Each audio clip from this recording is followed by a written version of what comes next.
Hello, అందరికీ నమస్కారము.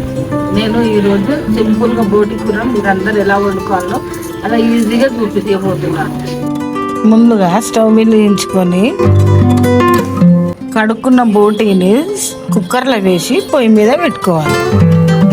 ఉడుకుతున్న బోటీలో కొంచెం కారము, కొంచెం గరం మసాలా, కొంచెం పసుపు, కొంచెం అల్లం వెల్లిగడ్డ పేస్టు, కొంచెం ఉప్పు, కొంచెం నూనె వేసి ఇప్పుడు ఒక 10 నిమిషాలు అట్లా ఉడకనియాలి.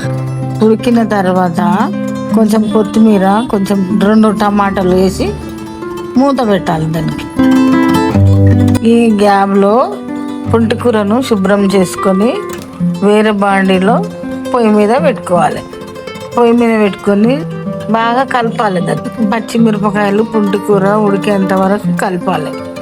పువ్వుతితోని కొంచెం రుబ్బాలి. మెత్తగా రుబ్బి పుంటికూరలు వేసి కలిపేయాలి. ఒక 5 మినిట్స్ తర్వాత 3 విజిల్లు వస్తాయి. ఆ 3 విజిల్ల తర్వాత కుక్కర్ మూత తీయాలి. బోటి పుంటికూర రెడీ. ఒక ముక్క కూడా తీసుకొని చూద్దాము ఉడికిందో లేదో. ఉడికిపోయింది. ఉప్పు కారం కూడా సరిపోయింది. బాగానే ఉంది. పుంటికూర బోటి రెడీ.